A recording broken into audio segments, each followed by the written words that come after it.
Esse é o Ancapsu e nós vamos falar agora sobre o colapso financeiro americano. Meu amigo, parece que a coisa tá feia lá, né?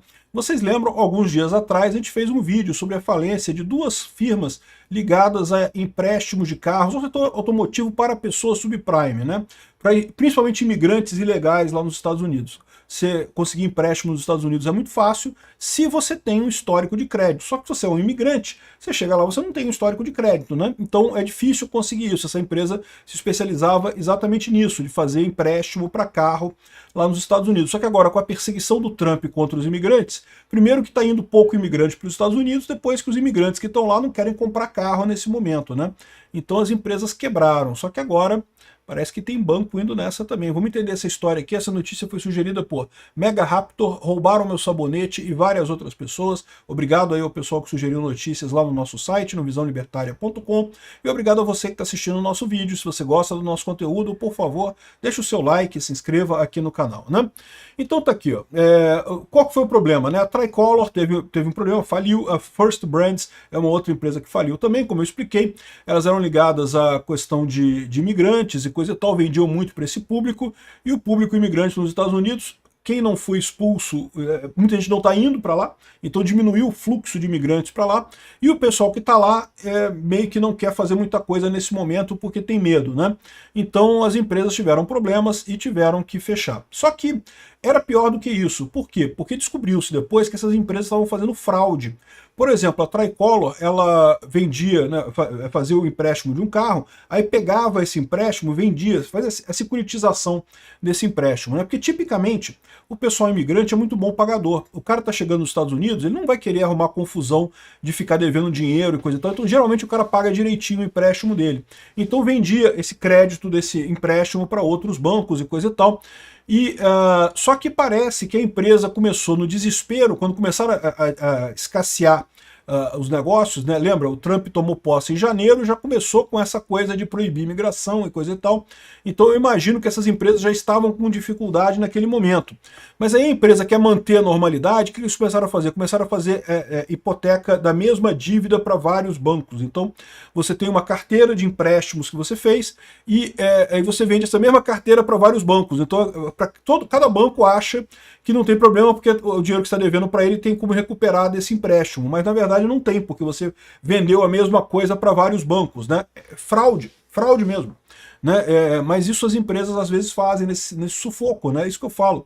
Quando a coisa começa a apertar, as empresas começam a fazer loucuras, e aí você pode gerar esse tipo de problema. E aí gerou problemas em alguns bancos, né? As ações da Jefferies, é um banco da Inglaterra, o Jefferies Financial Group, caíram mais de 9% depois que eles disseram que chegou a cair 30%, tá? Depois subiu um pouquinho, fechou em 9%, depois que eles disseram que tem dados que eles não conseguem recuperar, empréstimos que eles não conseguem recuperar, principalmente devido ao First Brands Group, e ele disse que o impacto é limitado, seriam facilmente absorvíveis, tranquilizando o cara, mas depois saiu isso daqui, ó. Jefferies acusa a First Brands de fraude. Sim, tinha fraude, tanto na Tricolor quanto na First Brands, tinham fraudes, né?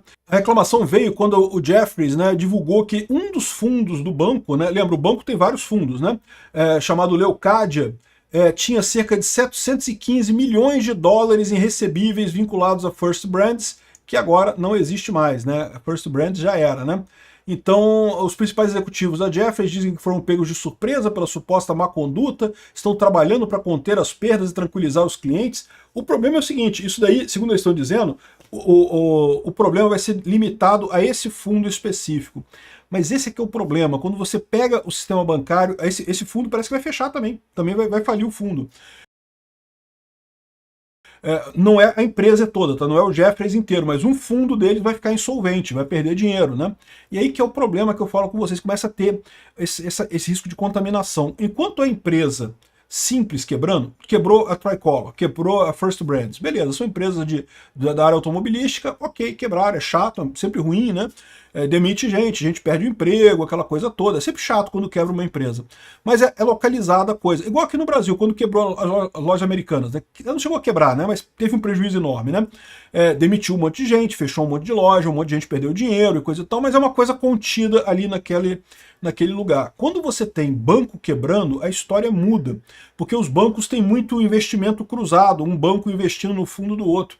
Então, quando quebra um banco, você nunca sabe quantos outros bancos podem ter problema. Então, essa surpresa do Jefferies, que, olha, eu descobri aqui que tem 715 milhões de dólares aqui, é um bocado de dinheiro, 715 milhões de dólares é uma boa grana, né?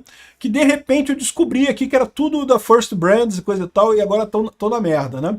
Então acabou caindo muito as ações da Jefferies porque o pessoal fica com medo. Beleza, ok, se for só isso, se parou por aqui, tá ok, mas e aí? Se tem mais empresas que estão nessa mesma situação, né?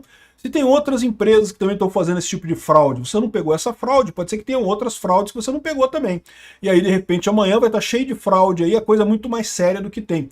Então tá todo mundo preocupado nesse momento. E não foi só eles, tá? Teve também o banco Western Alliance, também tinha um bocado de dinheiro da First Brands, e também o Zions Bank, que também tinha dinheiro pra caramba com esse pessoal, e perdeu, né? Não tem jeito, a empresa faliu, já era, né? Aqui, o colapso do empréstimo de carro, né, da Tricolor, gerou uma série de problemas no setor de crédito privado, que é o que essas empresas faziam o crédito privado, emprestavam diretamente para essas empresas, né? Segundo eles estão dizendo aqui, o impacto total, o mercado total de crédito privado é só de 1,1 trilhões de dólares. Ou seja, isso é o pior que pode ser, né? É muito pouca coisa perto dos bancos totais no mundo, que tem 29 trilhões de dólares em empréstimo. Mas, meu amigo, 1,1 trilhão de dólar é dinheiro pra caramba, tá? Dá pra quebrar muito banco por aí. E aí, como é que tu fica? E se o seu dinheiro tá nesse banco que quebrou, né? Então, se você gera um problema cada vez maior nisso daqui. Então muita gente questionando essa questão. O que aconteceu com esse negócio de private credit, né? Foi justamente depois da crise de 2008 que ficou muito mais difícil você pegar dinheiro emprestado em grandes bancos lá nos Estados Unidos. Eles passaram a ter muito mais cuidado para emprestar dinheiro. Né, vocês lembram, em 2008 teve a crise do subprime, que os bancos estavam emprestando um monte de dinheiro para o pessoal comprar imóvel lá nos Estados Unidos, sem que a pessoa tivesse de fato capacidade de pagar aquele empréstimo. Né? E aí quando descobriram, teve a grande crise de 2008, do subprime, coisa e tal. Aí eles apertaram, restringiram os empréstimos, né? Ficou muito mais difícil você emprestar dinheiro ali. Só que aí o que aconteceu? Começou a criar essas firmas de empréstimo de crédito privado. Então, o pessoal está preocupado com isso daqui. A traição de confiança que abalou o Zions Bank e apavorou o Wall Street. Né? O Zions Bank é mais um banco que está em dificuldade aqui também. O Zions Bank Corporation perdeu 1 bilhão de seu valor num único dia, na quinta-feira, depois de dizer que perdeu 60 milhões de dólares em empréstimos que foram feitos para empresas e que provavelmente não serão repagos. Então, ou seja, eles tiveram um prejuízo de 60 milhões de dólares. É menos que o Jefferies, mas ainda assim é um empréstimo, é uma coisa assim, considerável, né? E eles chegaram a perder 13% do valor de mercado do banco. E por quê? Porque o grande problema, como eu falei para vocês, é que justamente, como é que você sabe que é só isso? Se falhou com esse pessoal aí eu não sei se o caso deles foi com a Tricolor ou foi com a First Brands. E as outras empresas? Será que só tem essas duas empresas podres nos Estados Unidos, não tem nenhuma outra, né? Então a preocupação é essa, o pessoal nesse momento, se você pegar aqui, ó, várias ações, vários bancos caindo, as ações caindo bastante forte, porque o pessoal está com medo, não de... Esse caso, se for só a First Brands e a Tricolor, não tem muito problema, mas e aí, se tiver mais coisa? Se tiver outras empresas nessa história, né? Então tá aqui o Jefferies também preocupando e coisa e tal, e estão falando também sobre as firmas de private equity, né? Que são empresas que justamente só pegam dinheiro emprestado, só pegam dinheiro com investidores para fazer empréstimos para outras empresas, que é um mercado muito grande lá nos Estados Unidos, e que é vendido como coisa com alta segurança, e que talvez não seja. Ou seja, private equity, por exemplo, o pessoal que vai fazer aposentadoria, que vai, né, investimentos de longo prazo, né, fundos de aposentadoria e coisa e tal, é uma maneira de você investir nisso daí. E aí, com esse negócio, com essa insegurança que está acontecendo aqui, está todo mundo levantando dúvidas sobre isso, né? Enfim, vamos ver o que vai acontecer aí com o mercado americano, né? A gente teme uma crise muito grande, como eu falo para vocês, uma crise no mercado americano. Muita gente aqui no Brasil pode ter a tendência de falar: ih, lá, o Trump se fudeu, os americanos se fuderam e coisa e tal. Mas se prepara, porque se tiver uma crise lá, a crise vem maior aqui, meu amigo. Os Estados Unidos dão um soluço, o Brasil entra em coma. Isso é tradicional em economia. Né? O Brasil é muito mais sensível que os Estados Unidos. Os Estados Unidos, a gente está atrelado à economia americana, quer você queira, quer não queira. Então, se tiver uma grande crise lá nos Estados Unidos, a gente aqui no Brasil vai estar ferrado completamente. Torçam para que não tenha, que isso aqui acabe desse jeito mesmo. Ah, estão preocupados, né? Beleza, faliu as duas empresas, alguns bancos perderam valor, mas não chegou ainda a quebrar nenhum banco. Se começar a quebrar banco, meu amigo, aí a coisa vai ficar feia. Tomara que não aconteça isso, porque para o Brasil vai ser muito pior no final das contas, né? Aqui no Brasil, por mais que nossa economia seja independente, tem muita ligação com os Estados Unidos, vai ser muito pior. E mais do que isso, como o Lula deixou a economia brasileira numa situação muito delicada, muito frágil, né? Um chacoalhão desses lá de fora pode desandar a coisa completamente, né? Então, assim, se você torce para o Lula não se eleger no ano que vem, você pode torcer para essa crise vir, porque a crise feia... o Lula planejou de quebrar o Brasil em 2027. Né? Ele fez um monte de dívida agora para pagar em 2027 com aquela ideia de que, se ele for reeleito, ele já está reeleito, ele dá o jeito de pagar as dívidas depois, lá quebra o Brasil mais um pouquinho. Se ele não for reeleito, ele deixou a bomba para o próximo presidente. Né? Então essa é a ideia do Lula.